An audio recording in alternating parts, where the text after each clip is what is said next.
Ladies and gentlemen, Prime Minister Lawrence Wong just announced that they're thinking of creating an investment fund for CPF members to be able to invest to get higher returns with minimal risk. And I thought that's a huge breakthrough. Today, I'll walk through with you what are some of the thoughts that they have, some ideas that could possibly come about because these are already being executed in many other countries, and what are some of the return rates we can look at, and hopefully some ideas that I have that the government will consider. Let's watch on, shall we? This is a very big news from Prime Minister Lawrence Wong, a high return, low risk funds for CPF members. Is that even possible, right? So I thought this was a very interesting idea that exploring and some of the possible ideas that can come about. So let's watch on. Zaobao just released a series of CPF related videos, and I was one of them that's being interviewed as well. It's a 5-part video, and they interview a lot of people from myself, some Singaporeans as well, and more importantly, Minister Tan See Leng, and also Prime Minister Lawrence Wong, and so on. And they cover a huge, wide topics of it. I will not cover it in detail, but more importantly, I will specifically go into one big earth-shaking news that came out, is that Prime Minister Lawrence Wong is going to think of how to help us to get higher returns at low risk. But let's go on. So for those people who understand Mandarin, I've actually been interviewed, and I gave everybody some ideas and opinion about investment. And if you're happy, please watch the video. I'll try to put the link in the description for you to take a look. But I think it's a very interesting series that is arranged by Zaobao to share everybody. Unfortunately, the video is in Mandarin, so if you're unable to understand Mandarin, I think there are subtitles as well. This is where I just want to deep dive into one specific area in this series, which is what Prime Minister Lawrence Wong have just announced. PM actually announced this, that Singapore still mulling design of possible CPF retirement investment scheme. So they are actually exploring and see whether such a program can be designed to provide certainty of higher returns. I emphasize the word certainty of higher returns while minimizing risk. Now, this is usually not quite possible, but if the government steps in, maybe they can make it happen. So let me give you the details of the news. So Singapore is still studying the idea of a CPF retirement investment scheme and see whether it can be designed to provide certainty of greater return while minimizing risk. And that's announced by PM Wong. Such a scheme would be opt-in, must allow Singaporeans to not just choose stocks, but also invest in a properly managed fund, according to PM Wong in an interview with Zaobao. And the transcript was released. The most important thing is to take note, it should be opt-in, and it should be a properly managed funds. So the challenge really is, can such a fund be created to produce returns that are better than the very generous risk-free guarantee rates of 4% and above? And I think this is the challenge. So actually, the government has already started considering such a scheme some years back, and is still studying whether there are design features that could allow for such a low-risk, high-return product. And I think this is something very possible. The good thing is that budget is going to be announced soon. Maybe release something in the budget, I hope, because he's also Minister for Finance. The CPF-IS scheme, which is also known as a CPF investment scheme, already allows Singaporeans to invest their CPF funds into low-cost, globally diversified funds.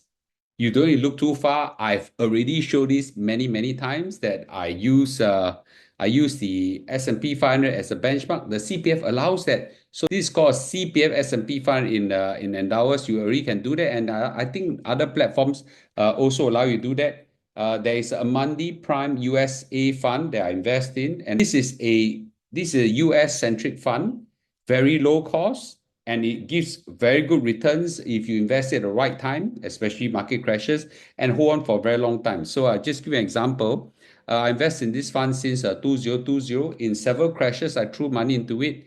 Right now, it has grown to about 1.1 million, and it's grown by 70%. So annualize it, I think is about 16-17% return, which is quite amazing.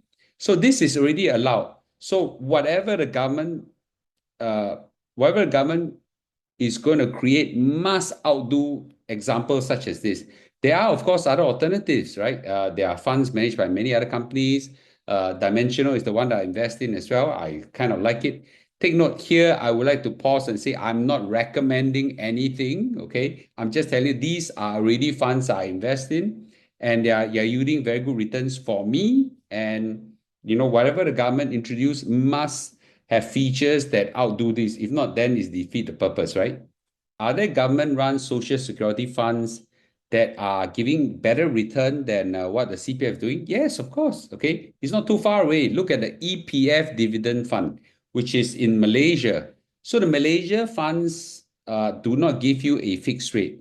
So in 2024, it has risen to 6%. Now, some of you might say, 6%, not guaranteed. Maybe some years is quite bad. But let's take a look at it, what the EPF has been doing for the past many years, shall we? So the EPF return rates for the past 20, 30 years are actually quite spectacular.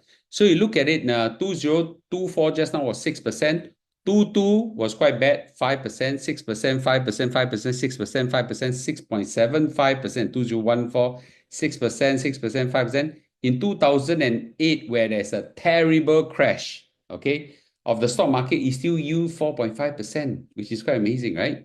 Okay, 2007, 5.8%, 5.555, 4.44. And if you were to look at it all the way back to 1997, 6 point something percent, 1980s, 8%. So that's spectacular, right?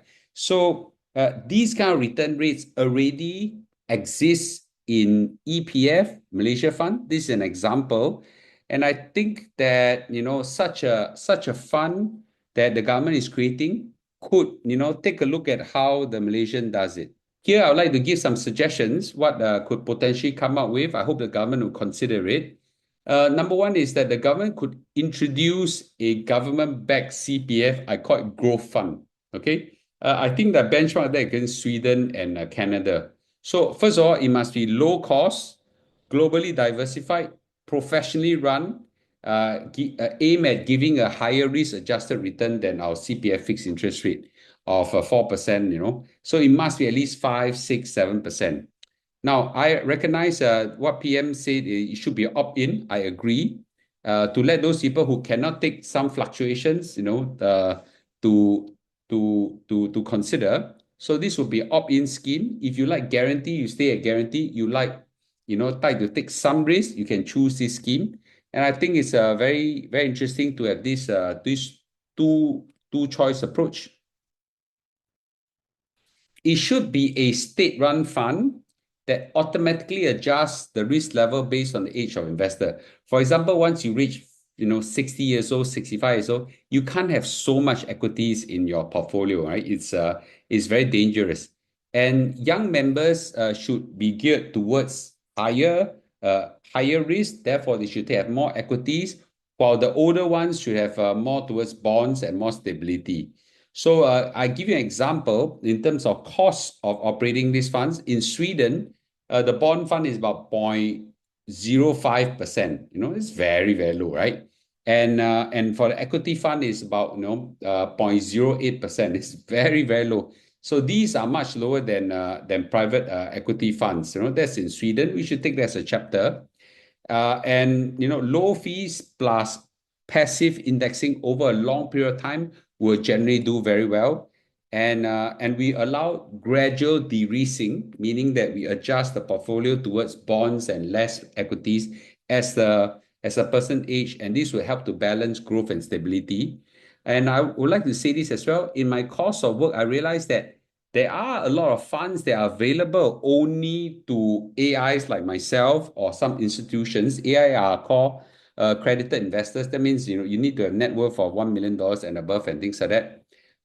And there are some funds only available to us, and these could be very low cost, very high returns, and so on, right? Now, when you are a CPF member, or an individual, number one, you may not be familiar, and number two, you may not have enough net worth to reach these funds. But now, when we pull everything together, the government can help us have access to these funds because there's pooling effect, right? So, these are things I like the government to think about. Now, this is where the crux of the matter is. I think that already we have very low cost funds, that is available in the market.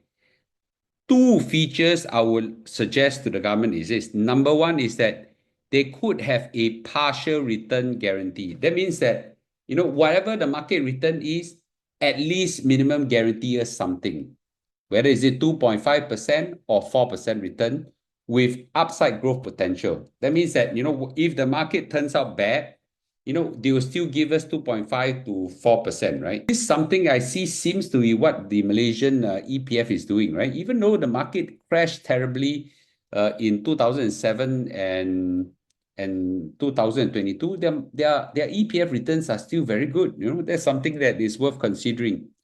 The other one is that we could have a principal preservation mechanism, right? We could have a principal preservation mechanism in the fund. That means that no matter what happened out there, you will at least guarantee that your principal that you put in is not hurt. So now someone could say that, where got such good thing? Well, think about it. If the government were to run the fund and they lock up the fund for 10, 20, 30 years, all the way until 65 years old or 55 years old or so on, then the runway is very long. It is very possible to design some of these guarantees because the long-term return rates of some of these fund or globally diversified fund is actually very good when you project it into decades, right? So I think that these two ideas are not too far-fetched. If the government could provide some minimum return guarantees in terms of percentages that are similar to what we have already now in our CPF, plus some principal guarantee protection I think that will go very far in creating a very good fund. So this is my idea. I don't know which ministry will take a look at this. Is it Ministry of Finance, Ministry of Manpower, CPF Board, or MAS? But I think some of these ideas is worth a review. In short, I think this is a great idea by Prime Minister Wong. I hope that by the budget or sometime in future, this idea could come to pass. I will just say this. I think there is enough appetite by Singaporeans to want this to happen. Let's hope that it will happen. And I look forward to seeing more excitement in this space. So if you have any thoughts on this, any creative ideas or whatsoever, please share in our Telegram group at Lu1M65 or our comments on YouTube. I hope to be able to pull some of these ideas and surface them to the government to consider. Okay. Thank you for watching, and I'll see you in a day or two. Bye bye.